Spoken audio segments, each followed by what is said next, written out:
All yours. Right, 48 Buick engine, which we got out of the car yesterday. Clearly a stuck valve on number one. There's no valve lash on anything, so they haven't. All they've done is taken that off and bolted it back on again, so you can't turn any of the push rods.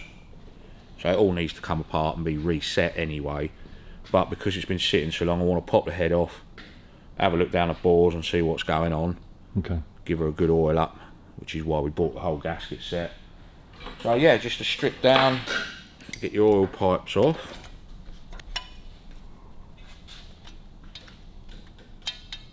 Take your thermostat housing off and the bypass hose.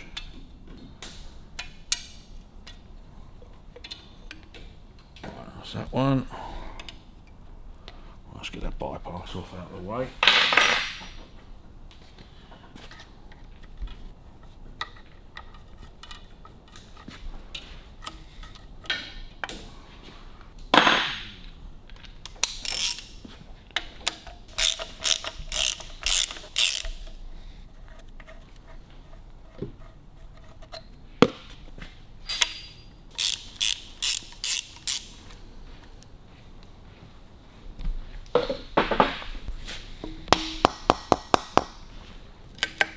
So you're saying after you took the engine out of the car, things lined up a bit better? Yeah, it all sort of twanged itself back in place. It's a good idea, isn't it? Paint your thermostat. Don't think that's ever going to work. Ah. Two thermostats. I'll have to look into that. Never seen that before. Right, let's get this one out.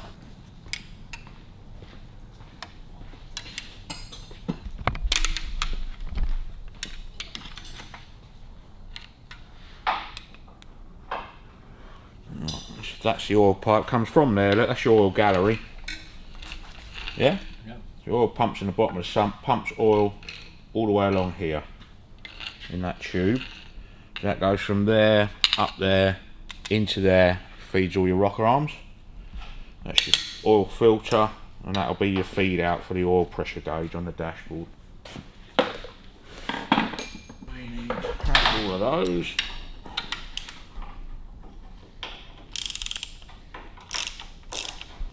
There's a whole lot of them.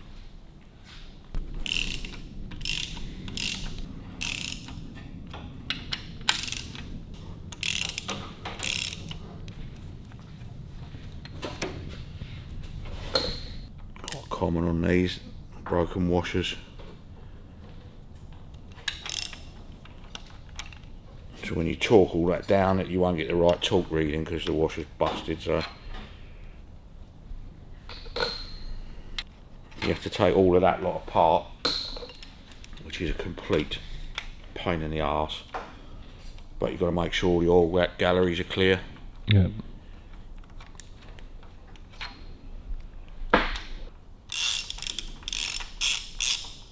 And a broken washer. What you want to do, because all of these, some springs are under tension, yeah? So you want to back off. You've taken all of those tall ones out and you've got the other lot here. Yeah. Which hold your pedestals. You want to loosen them off equally all the way along, because otherwise you can bend your rocker shaft. Oh, okay, yeah. Because of the pressure of the springs on it.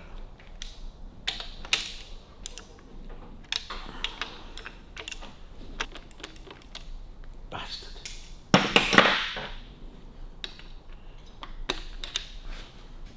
See, they're starting to lift now.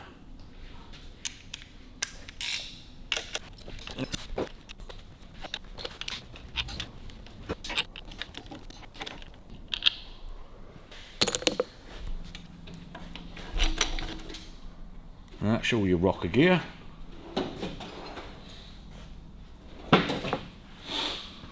Push rods out.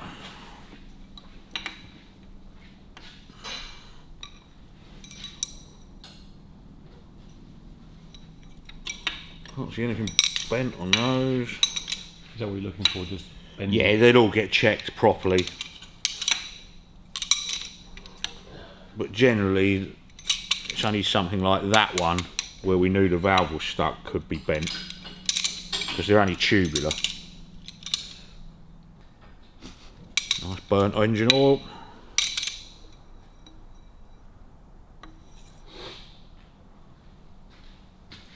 No, it's not bent, so it's literally just a stuck valve, I think. Right, we've got to get this side plate off now because the gasket seals up on the side of the cylinder head there.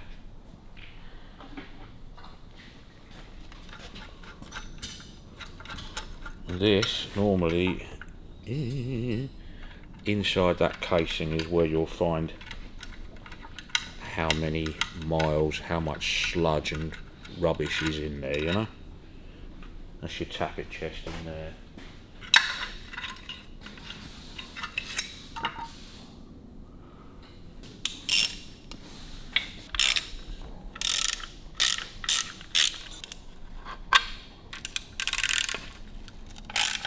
Again, this is why, you know, we knew the cylinder head had to come off, but that's why you get a whole gasket set, because you've got to take all of this off, and all these should be proper sealing washers and things that all come in the kit.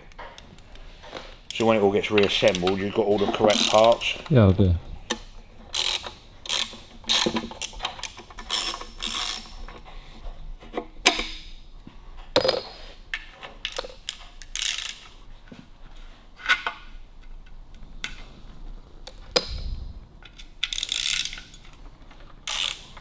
See the original red paint under there? It's a 40s engine. 40, that donates 1941. And we did the other Buick. Yeah. That Dante red, the engine paint. It's the only year they did it. Well, that's pretty clean. It's been damp, but that's actually not too sludged up at all. You expect to see loads and loads of crap and sludge in there, you know. Give all of this a clean out, yeah. Then these pieces, look, they're called your cam followers. So as your camshaft rotates, the lobes push up and down on that.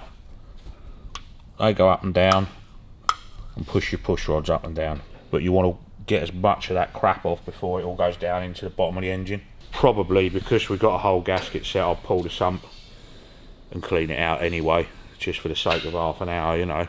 That's a good sign straight away, isn't it? Yeah, you know, normally that'd be sort of so much sludge in there, you know, that's just donates very high mileage normally.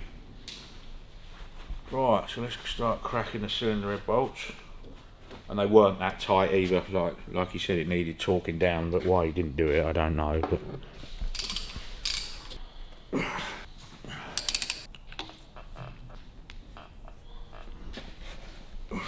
phew.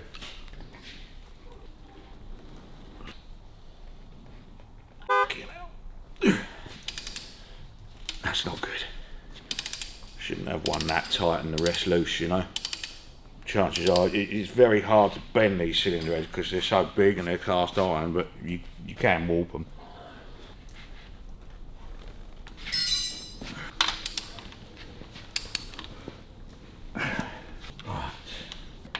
Workout for the morning. That's it.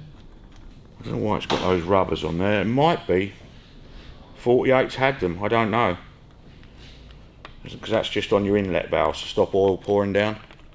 So you've got exhaust, inlet, inlet, exhaust, exhaust, inlet, inlet, exhaust, exhaust, that way, you know, all the way along.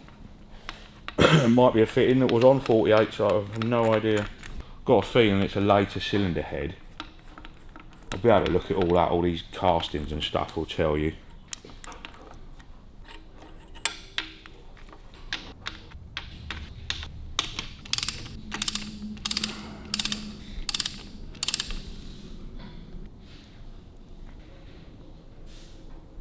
Right. Nice.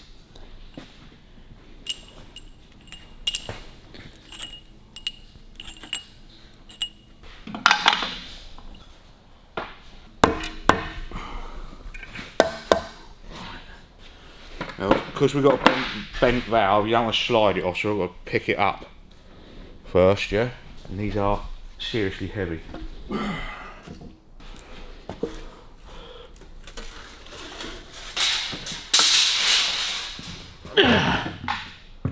It all looks fairly clean. That's a shit head gasket. That wouldn't have sealed anything, you need the double copper on it. A little bit of a lip, but nothing major there. What are you looking at? What are you looking for? See how much lip there is on there, you can feel where the rings go up to. Okay. It has got some wear, but that's nothing drastic by any way or form. So that's had stuck piston rings.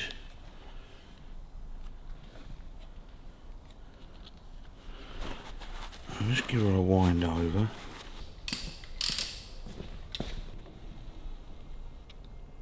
Feels pretty good. Yeah, it's got some play in it, but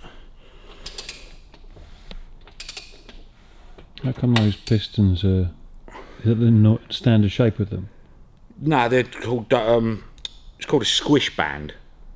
Okay. So as your mixture comes in, it just swirls all the mixture around to making it more efficient firing. Makes the actual fuel air mixture better. So if you look at it, spark plugs that side, spark plugs this side. Yeah. So when that comes up, it's forcing the mixture towards the spark plug because of the shape of the squish band on it. Okay. So it'll just make it fire. It's an efficiency thing, you know. So you get two go up at each time.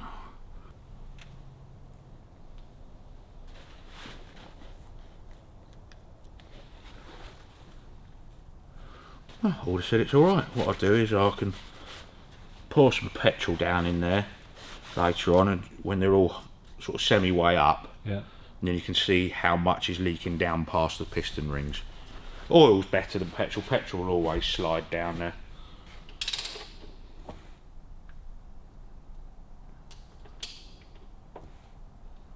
Got some play in it. If you listen, when I go from side to side, there's just a slight... Hear that? It's either the rings pulling up and down. Yeah, they've all been... See these circles here? That means the rings have been stuck at some point. But there's no major rust down the bores by the looks of it, so... So as a piston rolls over the top, yeah? Yeah. So the piston's at the top, that con rod is in a dead straight line. Yeah. So if there's any up and down on that, on your bottom, that's what that noise is. Yeah. So there is a gap there, but with your oil pressure, it should. That's not banging and clanging. You know what I mean? So it should be okay.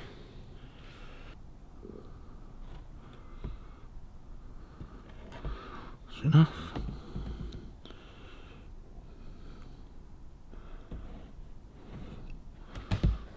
See how quickly it all disappears. So the idea is it for not to disappear at all. Yeah, that means your rings you'll always get a little bit of seat by because of the gaps in the rings and things. But nothing's gone straight through the hole, which generally means the rings are holding fairly tight. Don't think that's too bad, mate. So we'll just leave that. Obviously I'll make a mess when I have to turn it over and stuff, but you can drain all that back out. Just leave that over a couple of days. I can't really do any more till I get a gasket set on that. The only other thing I can do is pull the head apart, see what the valve guides are like. I want to get it to a point where it is for ordering parts, you know? Yeah. That's what I'm trying to achieve this morning.